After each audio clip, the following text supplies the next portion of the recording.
درست فرما رہے ہیں. اب آقا علیہ الصلوۃ والسلام کے ولادت کے دن شان اقدس میں گفتگو ہو رہی ہے پروگرام میں.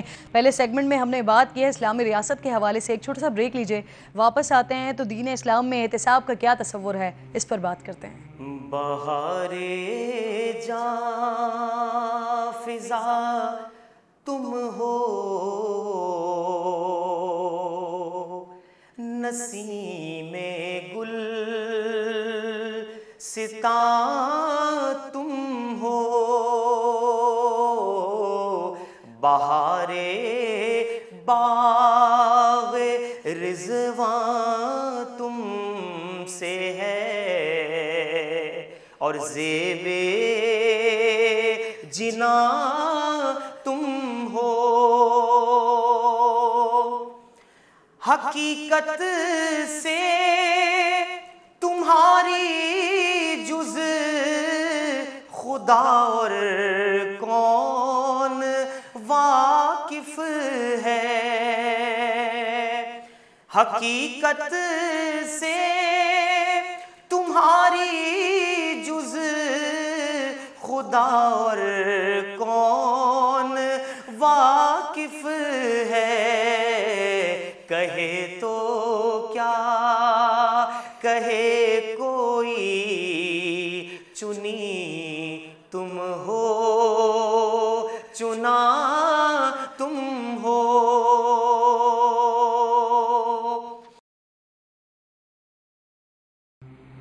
12 ربیع الاول کی مناسبت سے اسپیشل پروگرام ہو رہا ہے. ایک بار پھر آپ کو خوش آمدید کہتے ہیں. میں پروگرام کے دوسرے حصے میں ذرا ہم احتساب کے حوالے سے بات کریں, اکاؤنٹیبلٹی کے حوالے سے بات کریں. نورانی صاحب ذرا یہ فرمائیے گا سر, یہ اکاؤنٹیبلٹی کا تصور, احتساب کا تصور دین اسلام میں کیا ہے, اور آقا علیہ الصلوۃ والسلام کی حیات طیبہ سے ہمیں اس کی عملداری کی کیا نظیر ملتی ہے؟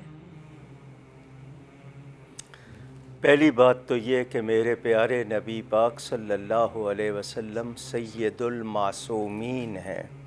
انبیاء معصوم ہوتے ہیں, مگر اس کے باوجود آپ ان کو دیکھیں, ان کی حیات طیبہ کو ہمارے لیے اسوہ حسنہ بنایا ہے. اللہ کا خوف ہر لمحے ان کے ساتھ ہے.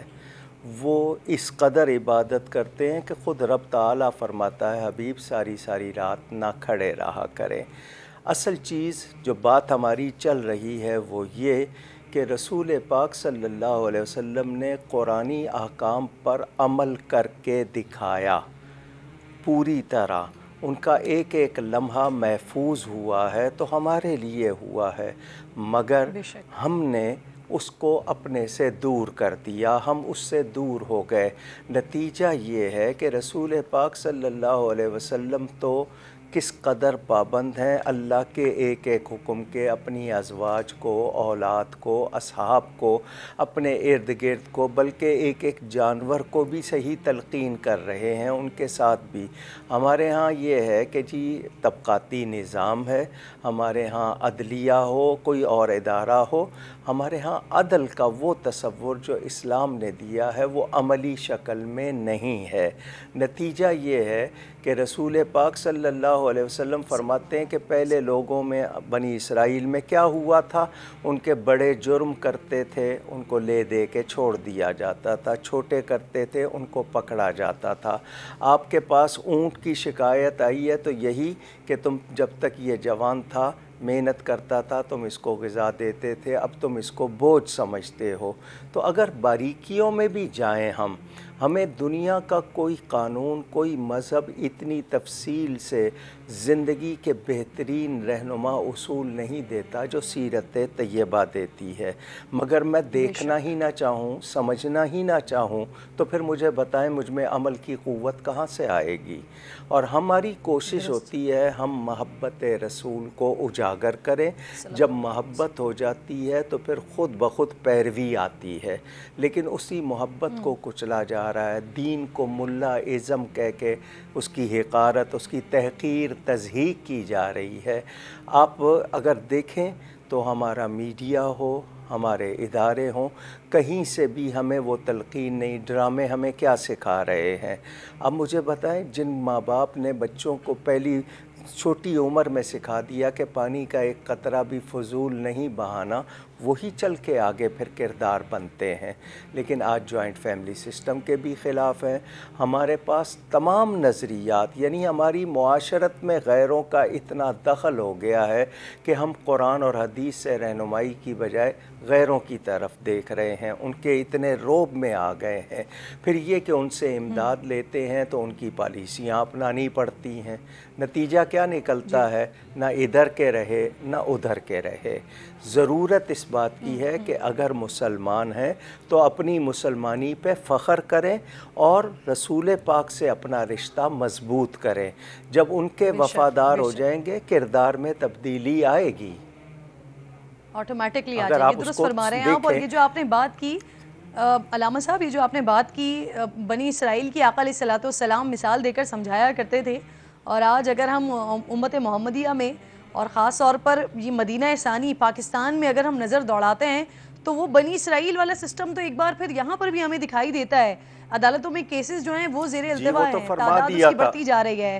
ماضی قریب میں ہم دیکھتے رہے ہیں اعلیٰ شخصیات جن کے کیسز آتے ہیں فوری طور پر ان کے کیسز لگ بھی جاتے ہیں، سماعت کے لیے مقرر بھی ہو جاتے ہیں، ان کو ریلیف بھی مل جاتا ہے. لیکن عام آدمی کا مسئلہ اگر فضل سبحان صاحب دیکھا جائے تو ابھی صرف اور صرف سپریم کورٹ میں تقریباً 57,000 کے قریب درخواستیں پڑی ہوئی ہیں. کئی سارے فیصلے کچھ لوگوں کے جن کی بریت ہو گئی، جو ان سزاؤں سے چھوٹ گئے، جن کا یہ پتہ چل گیا کہ انہوں نے تو وہ جرم ہی نہیں کیا تھا، وہ پتہ چلا ان کی وفات کے بعد. ریاست مدینہ میں ذرا اس پر فرمائیے کہ فوری انصاف کا میکنزم کیا ہے؟ عدالتوں میں سائلین کی داد رسی کیسے ہوا کرتی تھی؟ دیکھیں، بہت اہم بات ہے. اس وقت پوری دنیا میں حج کرنے والوں میں پاکستان دوسرے نمبر پر ہے. سب سے زیادہ عمرہ زائرین پاکستان سے جاتے ہیں. سب سے زیادہ مدارس اور تبلیغی نیٹ ورک اور قرآن کریم کے حفاظ یہ آپ کو پاکستان میں ملیں گے. لیکن دوسری طرف اگر دیکھا جائے جوڈیشری اور جسٹس میں ہم 160 نمبر پر ہیں. کرپشن اور بدعنوانی جی بالکل آ رہی ہے. تو جس طرح جسٹس میں ہم 160ویں نمبر پر ہے، قتل و غارت گری یہاں زیادہ ہے، موبائل سنیچنگ ہے، ملاوٹ ہے اور اخلاقیات کا جنازہ نکالا جا رہا ہے. تو اس کی وجہ کیا ہے؟ اقبال مرحوم نے جو کہا، مسجد تو بنا دی شب بھر میں ایمان کی حرارت والوں نے، من اپنا پرانا پاپی ہے برسوں میں نمازی بن نہ سکا. اقبال بڑا اپدیشک ہے، من باتوں میں موہ لیتا ہے، گفتار کا یہ غازی تو بنا کردار کا غازی بن نہ سکا. تو ہم اپنے آپ کو ریویو کریں، نظر ثانی کریں، اپنی اکاؤنٹیبلٹی کریں. اور اکاؤنٹیبلٹی یہ ایک ڈریم اور خواب نہ ہو، بلکہ اس کی عملی شکل جب آئے گی، رسول اللہ صلی اللہ علیہ وسلم کی ایک سنت سے اس پوری کائنات کے اندر انقلاب آ سکتا ہے.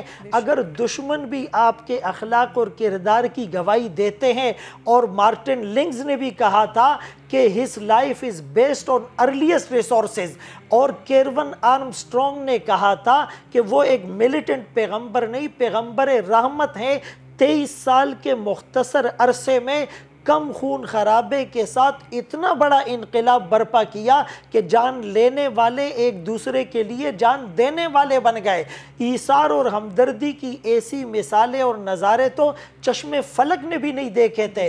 تو اگر ہم تھوڑا سا اپنا محاسبہ کریں اور عملی طور پر ان تعلیمات کو اپنائیں کہ میرے والدین کے ساتھ رویہ، بیوی بچوں کے ساتھ، پڑوسی کے ساتھ، حکمران کے حقوق کیا ہیں، رعایا اپنے حکمران کی کن حقوق کو ادا کرے. میڈیا بھی اس حوالے سے اگر اس طرح کے سنجیدہ پروگرام، سنجیدہ کانٹینٹ کے ساتھ علماء کو بلائے اور وہ سفسٹیکیٹڈ وے میں، ایک پولائٹ وے میں دین کے میسج کو عام کریں گے تو انشاءاللہ یہ کامیابی ہمیں ضرور نصیب ہوگی. جی علامہ صاحب، اسی بات کو کوکب نورانی صاحب ذرا اسی بات کو سر آگے بڑھائیے گا. یہ ہمارا جو ریاست مدینہ کا میکنزم، عدالتوں کا میکنزم، فوری انصاف کیا تھا؟ جی، اس معاشرے میں ہر شخص کو یہ احساس تھا کہ میں جواب دہ ہوں. یہ احساس، خوف الہی، میرا بھی مواخذہ ہوگا اور مجھے اللہ کے سامنے بھی جواب دینا ہے اور لوگوں کے سامنے بھی جواب دینا ہے. آپ نے ایک کہاوت سنی ہوگی کہ بادشاہ پر عید بھاری ہوتی ہے جمعے کی. یہ انتظامی معاملہ تھا، کیونکہ اسے 2 مرتبہ ایک ہی دن میں عوام کی عدالت میں آ کے جواب دینا ہوتا تھا۔ وہ خود خطبہ دیتا تھا، خود سوالوں کے جواب دیتا تھا، اس لیے اس پر وہ بھاری ہوتی تھی۔ کیا تھا کہ عدل، کیونکہ قرآن میں بھی ہے ظلم کے ساتھ معاشرے نہیں چلتے۔ نبی پاک صلی اللہ علیہ وسلم کا حکم تھا کہ مزدور کو اس کا پسینہ خشک ہونے سے پہلے اس کی مزدوری ملے، مگر آج کا مزدور کام کرے اسے پسینہ تو آئے۔ اس وقت یہ تھا کہ کسی کی بھی تکلیف، مثال کے طور پر آپ کسی کو مدتوں جیل میں ڈال دیں، اس کے وہ تمام شب و روز کس کے ذمے ہوں گے؟ کون کس پر وبال ہوگا؟ تو وہاں کسی چیز کی تاخیر پر اللہ کی طرف سے ڈر تھا کہ ہمارا مواخذہ نہ ہو جائے۔ ہم اپنے آپ کو جواب دہ سمجھتے تھے، خوف الہی اور سچ۔ میں ایک جملے میں کہوں کہ مسلم معاشرے میں سے سچ اٹھ گیا ہے، جس کی وجہ سے اب ہم کسی کی بھی پرواہ نہیں کرتے۔ جھوٹ ہمارا وہ، بلکہ میں تو یہ کہتا ہوں کہ جھوٹ ہمارے منہ میں آ کے پریشان ہوتا ہوگا کہ کس کے منہ میں آ گیا ہوں، یہ حال ہمارا ہو گیا۔ تو سچ مسلمان، حضور سے پوچھا گیا کہ مومن گناہگار ہو سکتا ہے؟ فرمایا ہو سکتا ہے۔ پوچھا گیا جھوٹا ہو سکتا ہے؟ فرمایا نہیں ہو سکتا۔ ہم نے جھوٹ کو رائج کر لیا، اس کا رواج اپنے اندر سرایت کر لیا، اور عدل کو ہم نے من مانا کر لیا۔ نتیجہ یہ ہے کہ آج معاشرے میں نہ تو عدالت پر اعتبار ہے، جس طرح گواہ سے آپ حلف اٹھواتے ہیں کہ جو کہوں گا سچ کہوں گا، جج کو بھی ہوگا کہ میں جو کروں گا سچ کروں گا۔ یہ چیز تھی پیش نظر۔ حضرت عمر فاروق، حضرت علی کرم اللہ تعالیٰ وجہ الکریم، ان سب کے کردار دیکھے۔ انہوں نے عدالت کا جو نظام قائم کیا کہ آج اس کی مثالیں غیر دیتے ہیں۔ ہم نے اپنے ورثے سے اپنے آپ کو دور کیا۔ ہم نے نبی پاک جیسی شخصیت کو پا کر بھی ہم نے ان کی قدر نہیں کی، ان سے وفاداری نہیں کی، جس کی وجہ سے ہم در بدر ہو رہے ہیں۔ جو نبی کا وفادار نہیں، کتنے تکلیف دہ جملے ہیں یہ کتنے تکلیف دہ جملے ہیں کوکب نورانی صاحب کہ آج آقا علیہ الصلوۃ والسلام کی ولادت کا ہم جشن منا رہے ہیں، لیکن اگر ہم یہ ماننے کو تیار ہو جائیں کہ واقعتاً ہم نے آقا کریم صلی اللہ علیہ وآلہ وسلم سے وفا نہیں کی، اسی وجہ سے آج ہمارا عمل جو ہے وہ ان کے عمل سے بالکل مختلف دکھائی دیتا ہے۔ اللہ اکبر، بڑی تکلیف دہ بات ہے یہ۔ امین شہیدی صاحب، ہمارا یہ ماضی رہا ہے، شہری خلیفہ وقت حضرت عمر فاروق رضی اللہ تعالیٰ عنہ سے بھرے بازار میں سوال کر لیا کرتے تھے۔ آج اگر ہم دیکھتے ہیں تو ہم ماضی سے بالکل ہی مختلف، کہ یہاں پر اگر کسی سیاستدان، اگر کسی وقت کے حکمران کے خلاف کوئی کیس بن جاتا ہے تو سب سے پہلے تو وہ اسے سیاسی انتقام کا نام دیتا ہے، پھر حکومت میں آ کر قانون بدلتا ہے، پھر اپنے کیسز معاف کرواتا ہے، اور کسی کو ہم یہ دیکھتے ہیں کہ وہ ریاست پر ہی حملہ آور ہو جاتا ہے۔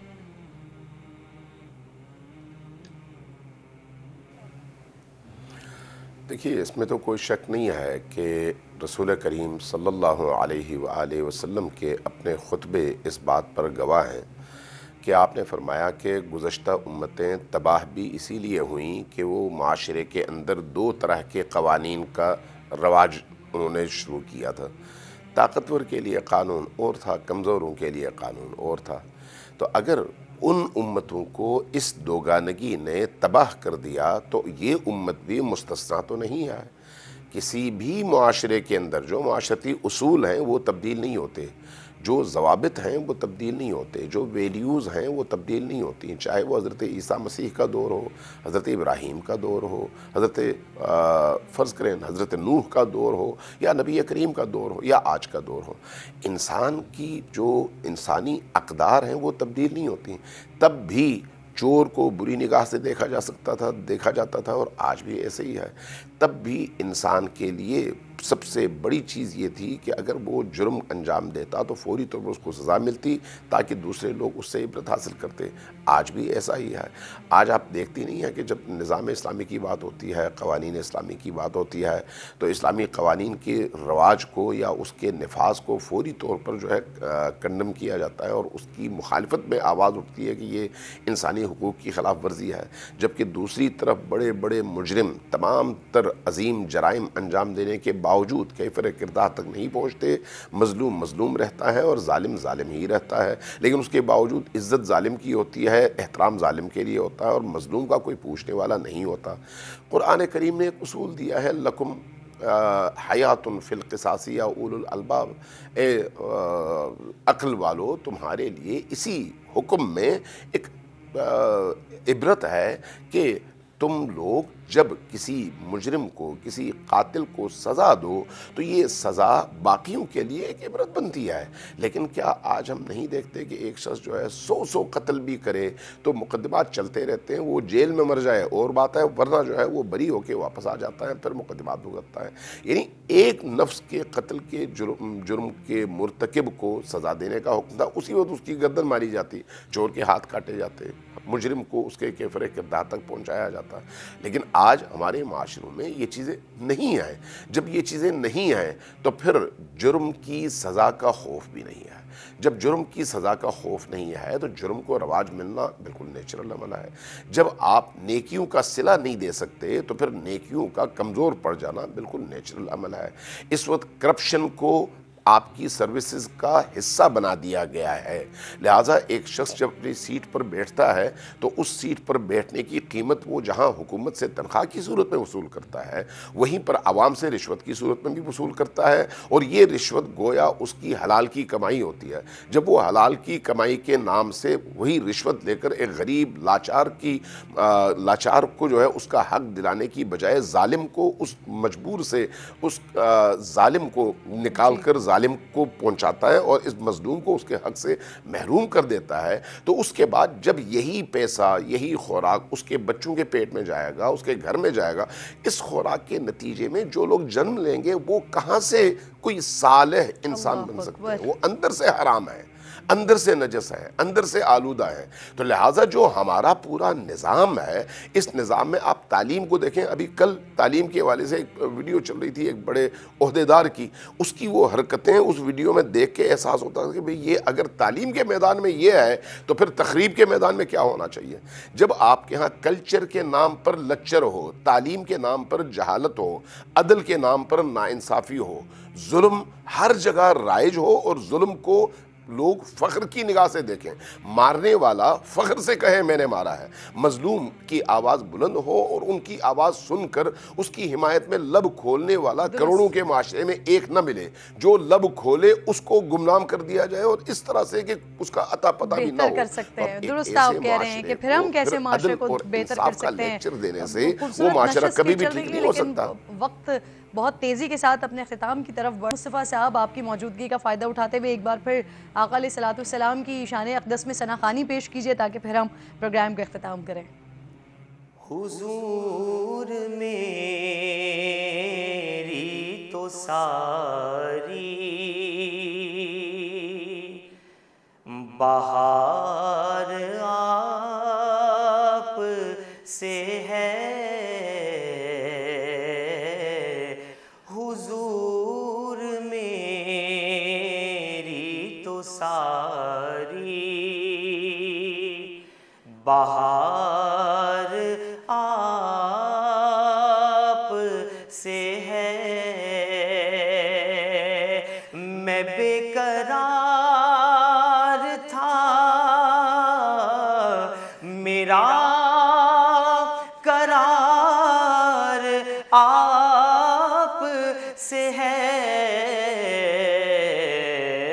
حضور میری تو ساری. اور میری تو ہستی کیا ہے میرے غریب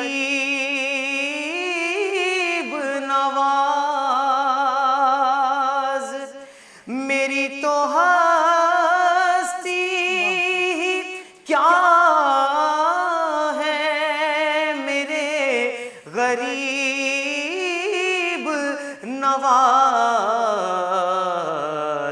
جو مل رہا ہے مجھے سارا پیار آپ سے ہے.